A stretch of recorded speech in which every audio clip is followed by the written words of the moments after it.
Welcome to the Human Capital Innovations Podcast. We're your source for personal, professional, and organizational growth and development, where we share original research, explore industry trends, and interview executives and thought leaders from across the globe. We hope you join us often for practitioner-oriented content around all things related to leadership, HR, talent management, organizational development, and change management. Maximize your personal and organizational potential with Human Capital Innovations Podcast. Do you enjoy the Human Capital Innovations Podcast? Please subscribe, leave a review, comment, share, and consider supporting the podcast on Patreon, even at the producer and sponsorship levels.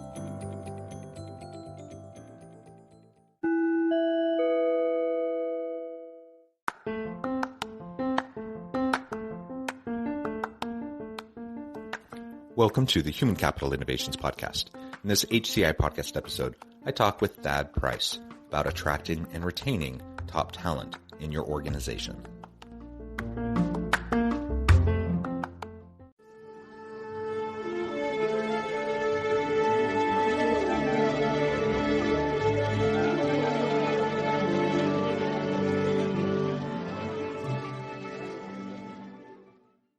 Thad Price, welcome to the Human Capital Innovations Podcast.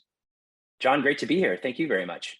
It is great to be with you. You are joining us from Virginia while you're on the road, normally from Texas. I'm south of Salt Lake City in Utah. And today we're going to be talking about attracting and retaining great talent.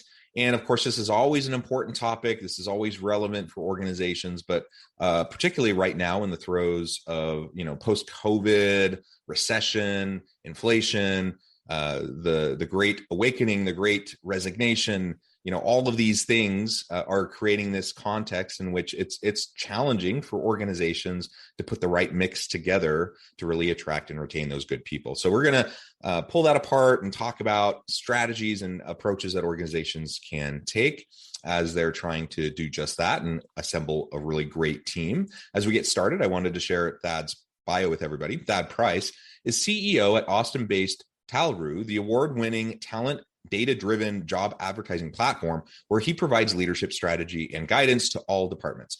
With more than 17 years of experience in online recruitment and job search vertical, Thad is a recognized thought leader in the HR and talent acquisition space. He genuinely believes that there's no industry that plays a more integral role in the economy. Thad uses his cross-functional experience to turn client feedback into innovative products that helps customers hire better. Under Thad's leadership, Talru continues its mission of disruption in the industry. Prior to joining Talru, he was VP of Business Development at Job.com. What a fantastic background. I'm thrilled to have you with me today. Anything else you would like to share with listeners by way of your background, personal context before we dive on into the conversation? Well, I will say that we like to do things in twos. We have two amazing kids, 7 and 8-year-old Harper and Jack, and we have two amazing golden retrievers, Emma and Finn. So in our wisdom, we were able to add two amazing golden retrievers when our kids were roughly about a little over a year and almost 2 years and a year old. So that's a little bit about us and how we have a household here in Virginia as we visit family. Yeah, that's fantastic. And I'm a family man.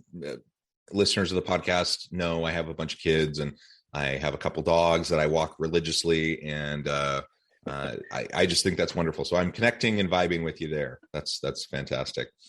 All right. So let's really dive on in and start off by talking about why it's so hard right now to get good people and what HR can do and should be doing proactively to attract more candidates in this sort of mismatched market.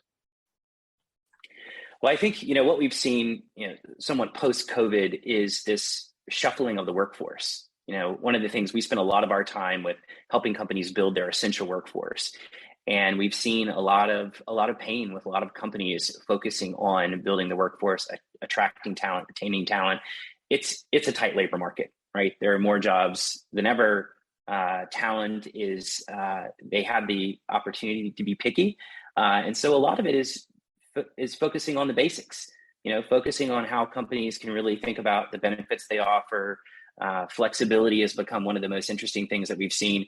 We surveyed our job seekers, about a year and a half ago, and what we found was one of the things that was most interesting for job seekers and what they're looking for, even more than pay now, almost more than pay. Pay's still, of course, number one, and that is flexibility. And so a lot of businesses have had to rethink this idea of flexibility and how to offer flexibility as part of the benefit of working for that company.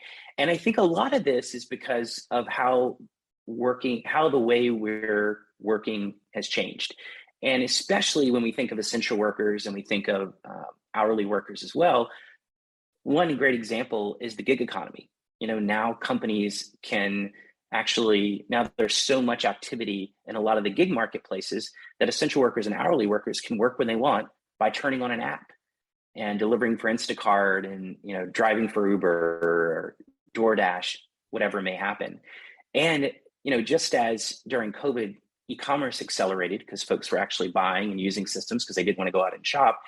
That's created this interesting, new work economy around marketplaces, especially delivery marketplaces, where folks are looking at that.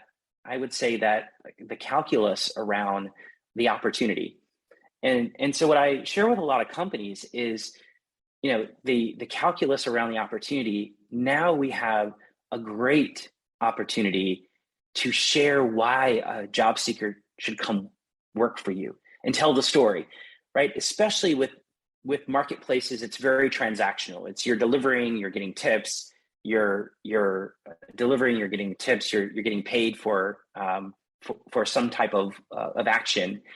In the case of employment, traditional employment, there's this clearing opportunity that occurs, which is very different than a clearing wage, in my opinion, right? The clearing opportunity is, where can I go? Can I become an assistant manager?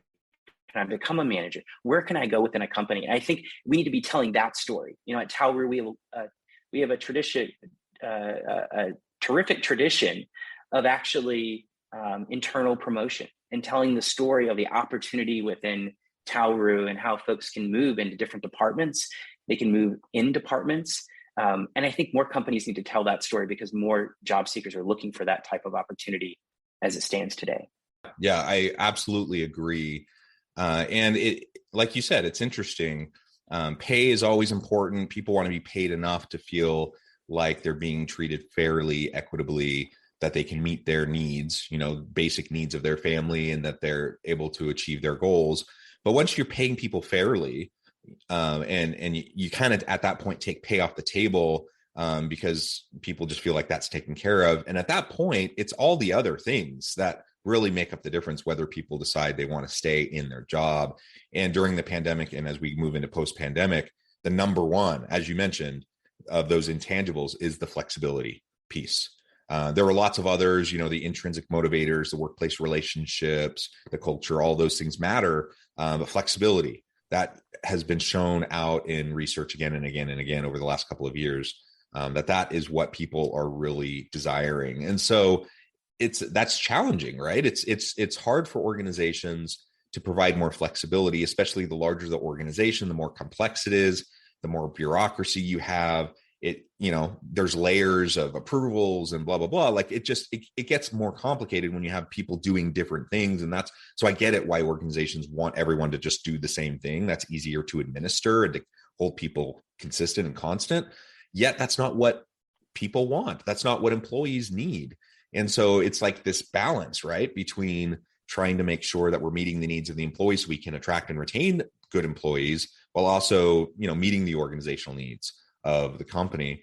So I'm wondering if you can break down for us what it really costs organizations right now, as we're factoring in not just the pay and the total compensation, the total rewards, elements, but also just that flexibility and perhaps even increased administration costs or those sorts of things related to giving people more opportunity with virtual hybrid work and such.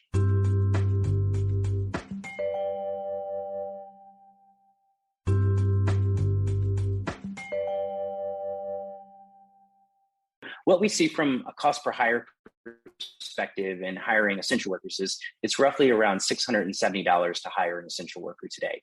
And companies that are more enterprise, that cost is lower, a lot lower. A lot of it is process. We've also seen that in many cases, the lack of an engaging interview process is one of the reasons why a lot of candidates fall out of that process and they're unable to hire, and the cost to hire is a lot higher.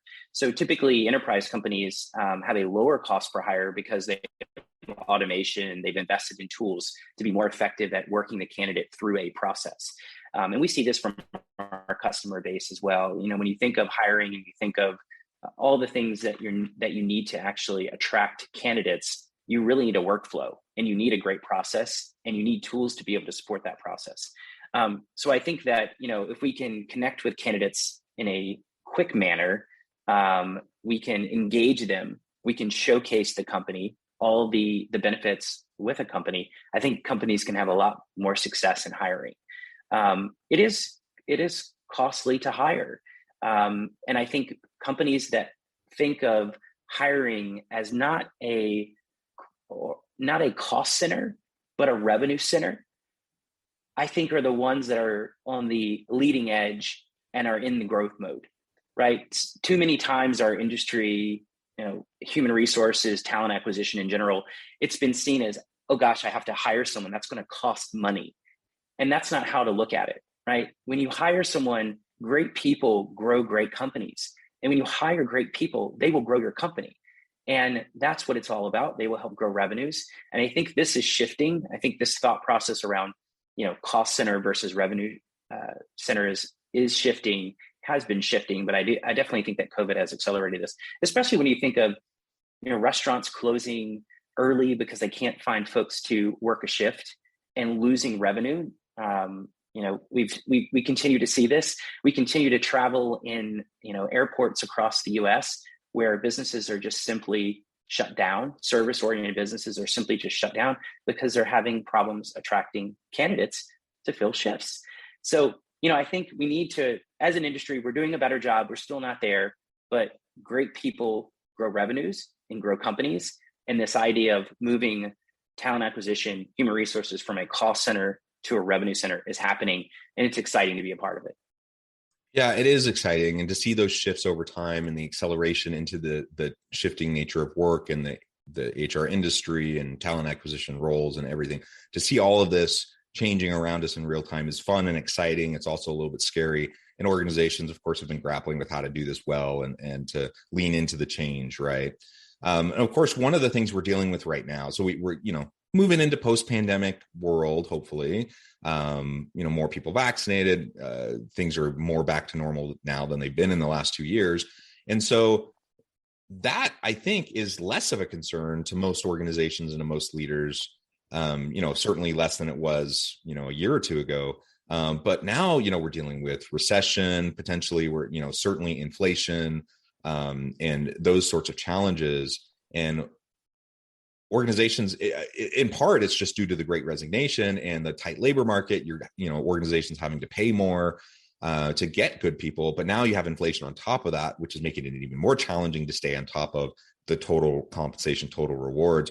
What do you see as good approach for organizations, for executives and HR leaders as they're trying to stay on top of inflation and figure out how they can best meet the needs of their employees, to drive continued satisfaction and engagement?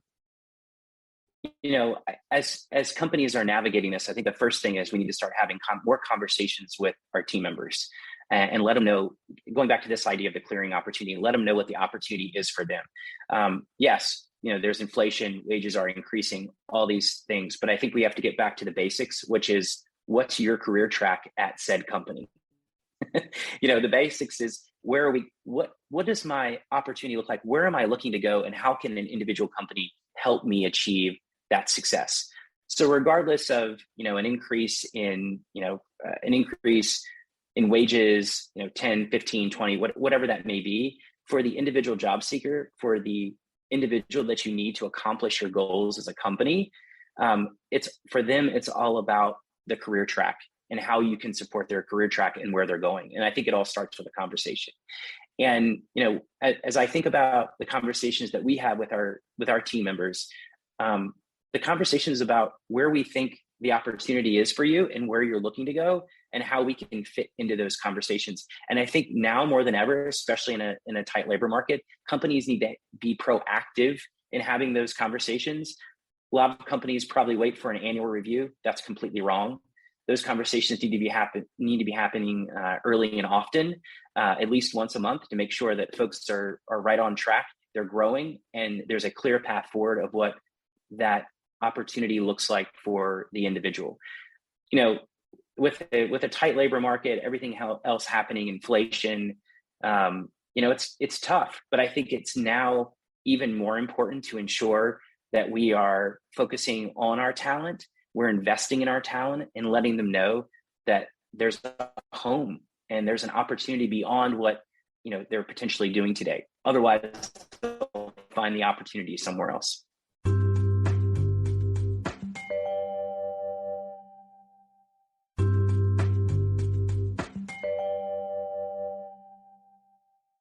Yeah, they will. They'll leave. They'll go somewhere else, and we've seen people doing that in droves over the last year or so plus, right?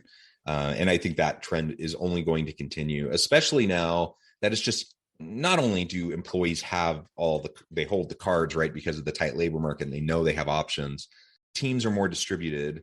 More and more remote jobs are available. It means I'm not tied to a geographical location. So if I want to look for work, I'm not just, whatever my metropolitan area might be where I happen to live. I literally can apply for jobs anywhere. And there are just so many more opportunities that way. Or if I want to do gig work, there are so many platforms now that will connect me to work. And so I just have so many options, right? And that's something that organizations just have to acknowledge and start to account for in their strategy. And I see old thinking in organizations and among some executives where they just think, no, I want everyone back. I want everyone in the office full time. I'm sick of these entitled young people wanting blah, blah, blah, blah, blah. And I hear that over and over and over again. And I think, well, certainly any leader is welcome to their opinion and they can decide what they want for their organization. I'm just convinced it's a losing strategy. I just think ultimately they're going to become increasingly irrelevant in the world of work, and they're just not going to get good people, which is going to impact their long-term strategic, sustainability and ability to bring value to the market. And so, if you're a leader listening to this podcast and you're thinking, I just really need and want everyone to be back in the office. Again, the number one thing besides pay and total rewards that people are looking for right now is flexibility. And that means schedule flexibility. That means remote or hybrid work flexibility. So you're going to have to figure out how to become more comfortable with that, or you're going to lose out on good talent. Well, I think, and you're right. I think it all starts with culture and hiring process, right? If, culture is the connectivity that holds a team together and ensures that, we're all working together, following the same, focused on the same North Star. And without that, everything else falls apart and that connectivity falls apart. And I think that a lot of businesses, as you said earlier, we got to get back to the basics, right? All of these things we're talking about, whether it's opportunity, career tracks, remote work, all these things, if we don't have a good culture and, there's misalignment in some cases, then all of that can fall apart. And so that connectivity is what really needs to happen and what business leaders really needs to think about to ensure that they can achieve goals and they can continue growing revenue. I mean, we can see this time and time again, in business that, companies that are really focused on culture and driven by culture are the ones that succeed, and probably the ones that aren't as concerned about remote work or flexibility. Yeah. And so let's talk just a little bit more about flexibility, and we can finish things off there with our conversation today. Flexible schedules, again, as we've mentioned several times, they're what people want. Is it worth it? How is it worth it to management when it is challenging to administer and when you're trying to juggle different people with different wants and needs in terms of what their flexible schedule or their flexible work arrangements might look like. What do you see with your clients? How have those organizations that have been handling this the best, how have they been doing it?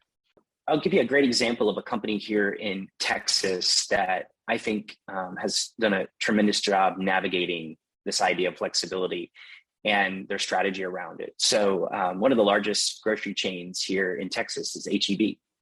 And a few years ago, HEB purchased a company in Austin, Favor Delivery.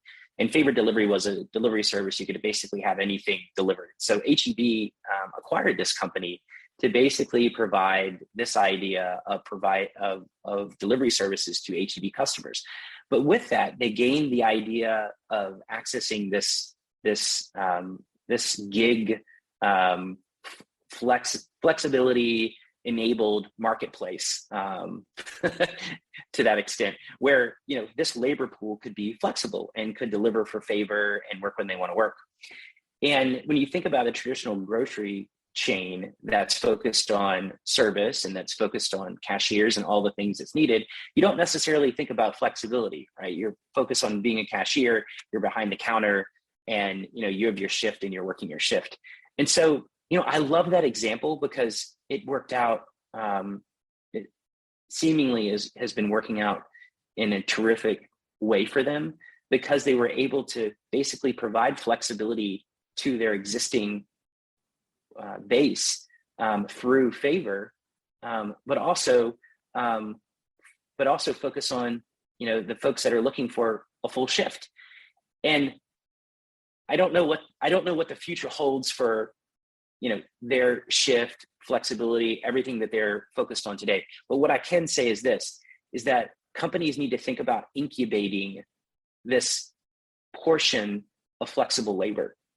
And if companies thinking about incubating a portion of flexible labor and invest in systems to focus on shift management and this idea of flexible labor, then it's not as overwhelming as, oh my gosh, I have to provide flexibility to all my team members. And that's what I think companies need to think about. In product development, we think about MVP, right? We think of basically creating a way which we can experiment around labor and around shift work and all the things that companies are doing to ensure that they can meet the needs of their customers. And that's a great example of it. So in summary, I would encourage customers to really think about experimenting with a lot of different products, with different labor pools, so that you can prepare. Because we're not there yet, right? We're not there yet where we're having a huge issue. We will be. And so we need to experiment today and we need to get prepared for the future. I think definitely COVID has accelerated all of this. But if we don't change and we just focus on what we're doing today, those businesses will lose. Thad, this has just been a really awesome, fascinating conversation. I note the time. I'm going to have to let you go here in just a few minutes. But before we wrap up for today, I wanted to give you a chance to share with listeners how they can connect with you, find out more about your work, your team, and then give us a final word on the topic for today. Thanks, John. Really appreciate the time. Great to be here. Again, Thad Price with Tauru. You can connect with me on LinkedIn. Happy to answer any questions as well. We're helping companies build their essential workforce, bringing more of an online consumer advertising approach to job advertising and talent attraction, helping companies find the right audiences at the right time, at the right place, at the right cost. So we're changing the game, and we would love to spend time chatting with you to see how we could potentially help. As far as today, and this has been great, John, I really appreciate the time, but I would say that we have to rethink our talent attraction strategy and in the way that talent's changing, and continue to innovate our strategies through different systems, through different processes, and the businesses that continue to do that will be the ones that succeed. So thank you very much. Yeah, well said, Thad. It has been a pleasure. I encourage listeners to reach out, get connected, find out more about what Thad and his team can do for you. And as always, I hope everyone can stay healthy and safe, that you can find meaning and purpose at work each and every day. And I hope you all have a great week.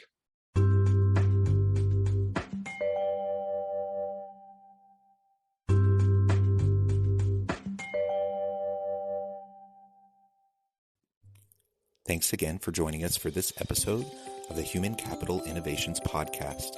I hope you stay healthy and safe and that you have a great week.